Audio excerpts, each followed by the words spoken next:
How the hell did this team win 20 games? I mean, ask yourself. I watched this team the last 4 games, and I asked myself, how did they get to be the first team in the American League to win 20 games? What's so special about them right now? Other than Juan Soto, what's special about this team right now? And there are actually now 3 teams in the American League who've won 20 games. The Guardians and the Baltimore Orioles. And the Orioles joined the 20-win club thanks to 3 wins against the Bronx Bombers, in which, all due respect to the Orioles, who are a great young baseball team, and I think are going to run away with the American League East, and this is not to, take away from what they've done, but this was a lifeless team they went up against. This is, so I guess I am being disrespectful, but what the hell? I'm a Yankee fan, I'm going to be irrational.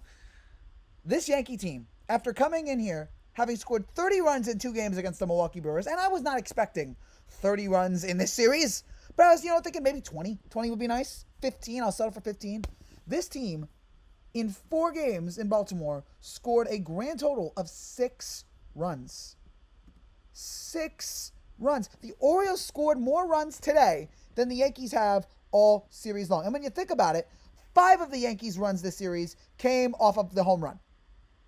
5. The Austin Wells home run on Tuesday. The Juan Soto shot that went all the way to the street.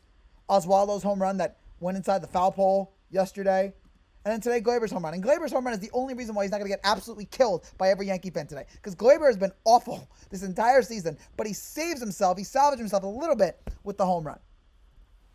The only run that we got that was not off a home run was in the 3rd inning. And it was beautiful. We had Volpe hit a double into left. That was exciting. And then we had Rizzo hit a single.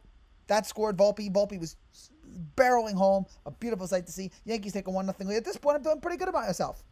Rodon's been looking pretty good. He got himself out of a couple really bad jams. In the 2nd inning, there was a bases-loaded scenario, and Rodon got out of it. That was great to see. That may have been the early sign. That may have been the sign early that, this guy doesn't have it.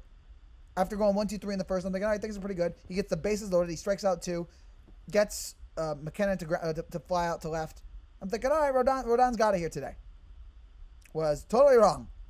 He gives up a home run to Mountcastle, which, okay, in fairness, maybe it wasn't that bad of a pitch. It was actually a pretty good pitch. Mountcastle just smashed it.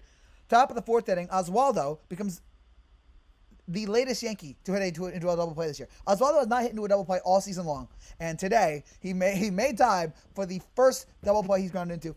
37 double plays the Yankees have grounded into this season. 37, to quote Clerks, not in a row, but 37 double plays. I put a compilation of it on my Twitter page. I had to separate it into 2 videos. So go check it out. It's in the description. You can check it out. All 37 double plays the Yankees have grounded into this season.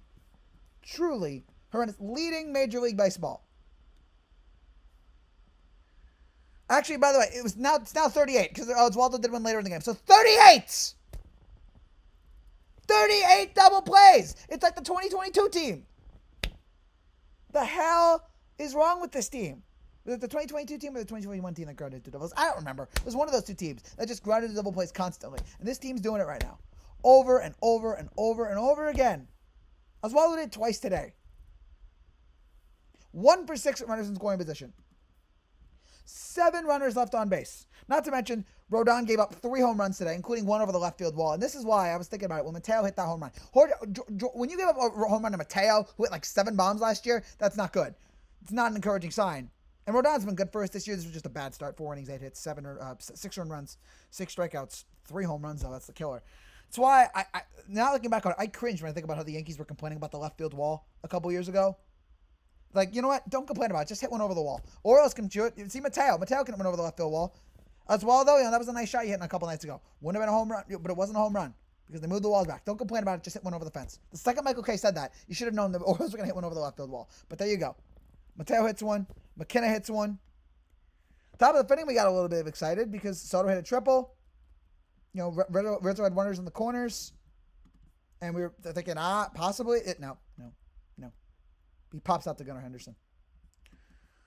Another run scored in the 6th for the Orioles. Actually, there was the 5th inning, excuse me, was the horrendous run. The 5th inning was when the Orioles blew it open. Double, single, fielder's choice because Glaber has another error. Can't feel the ball. Jordan Westbrook hits a triple in the center. Finally, they bring Marinaccio in. He's not much better. Gives up a sac fly and a hit by pitch. 7 runs for the Orioles. I know the Orioles are a good team, but for God effing sake, can we show some fight here on offense? Would it kill us? Good to see James Rowson get ejected today. Good to see somebody on this team showed fight. It was the hitting coach. It wasn't anybody on the offense. It was the effing hitting coach. The most destruction the Yankees showed today was Juan Soto destroying a camera.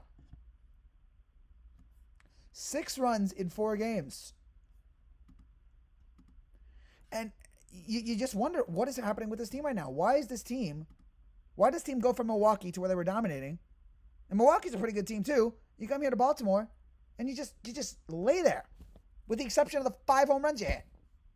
If it wasn't for that, why is it that Juan Soto is the only guy on this team that can hit constantly? He's got a 10-game hitting streak. Why is it that he's the only guy who can consistently do it? Why is Judge so bad now? It's now a whole month he's been this bad. I don't want to hear spring training anymore. Why is he this bad? I thought he was going to kill it in this series. What? As Waldo's going 0 for 4. Wells is going 0 for 3. Can Trent Grisham get out of the lineup? Why is he still here? It's battle 71. I'm sure there's a reason why Grisham's here. But why? Can we bring anybody else up? We have to bring Grisham up there with his 0.71 average to strike out 3 times. Why is Glaber still here? Can we just move on from him, please? Why is this team so dead on offense right now?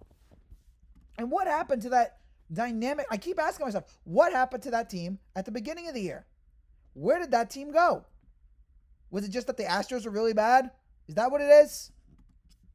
Is that what's actually like, is it maybe the Diamondbacks are not as good as we thought they were? I'm looking back at these Yankee games now. Their wins are not as impressive. I mean, sweeping the Astros are 10-20 right now. Win 2 out of 3 against Arizona. Arizona's not looking too hot.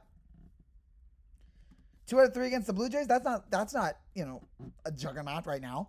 Maybe they'll turn it around. The Marlins, forget that. I mean, winning 2 out of 3 against the Guardians is good, but that was it. That was the turning point. We look back on the season and go, where the hell it all went wrong? April 14th, mark it that is the day the Yankees died. April 14th, they blow that game in extra innings against Cleveland. And this team has not recovered since then. They were 12-4. They were 12-3 heading into that game. Since then, they are 8-10. And their offense has been silent for the most part. Since then, lost 2 out of 3 to Toronto. Won 2 out of 3 against the Rays. Again, that's not very impressive right now. Splitting the A's, don't even get me started on that. 2 out of 3 against Milwaukee, okay. But then what happened? Back to crap. Back to the team that was before that. So yeah, I'm looking back on it. The wins that this team has had, not that impressive when you look back at the series wins that we were all excited about. Ooh, we won 2 out of 3 against Arizona, 2 out of 3 against Miami. Now it's fool's gold now. Now we're seeing what this team it looks like really is, which is a team that can't really hit, with the exception of Juan Soto, who's God. Juan Soto is God. Everybody else on this team, I'm side-eyeing you right now. Even Judge. It's frustrating right now. And so the Orioles leave this series with a 1-game lead, and I'm going to guess, just watching this team right now, assuming there's not going to be many changes made, I'm going to assume that the Orioles are going to go up, the Yankees are going to go down. So that's the closest we're going to see the Orioles in the AL East lead for the rest of the year. I think they're going to start running away with it, and we're just going to have to fight with Boston for the wild card spot, which hopefully we will get if this team can just figure out their issues. That early start really clouded around a lot of issues with this team. The double plays, the lack of offense. The early success was good. And you know what? This team is still, they're still 20-13. They're a game out. They're the top wild card team right now. But do they look that impressive to you? Do they look all that great? Not really. Not yet.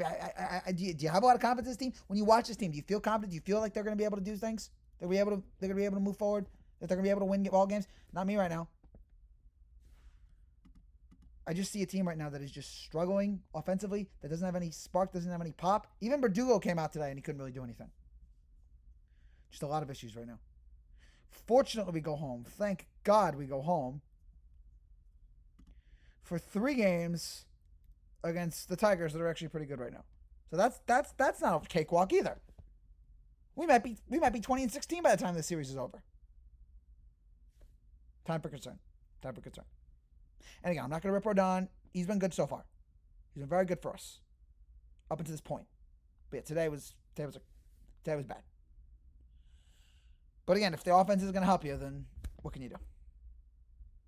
Lousy series. I pray if the Knicks lose tonight, coupled with this, they may need to report the police might need to come to my house because I'm going to lose it tonight. If the Knicks lose and the Yankees lose, that might just be too much for me. So I may need to go into it. I may need to check myself into a hospital tonight if both those things happen. So Knicks, please win tonight. Josh Hart, don't miss any free throws. Jalen Brunson, keep being Jalen Brunson. So to avoid me any more stress and any more chaos in my life, please, Knicks win. Because I will not be able to take it. If the Knicks play like the Yankees did tonight, then they're going to lose by 50.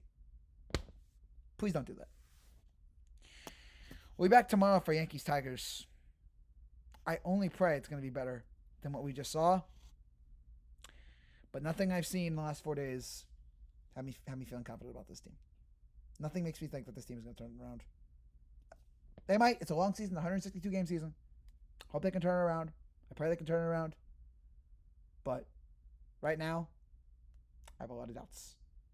I have a lot of questions and not many answers. That's what this team is right now. A lot of questions and not many answers. Take care and God bless.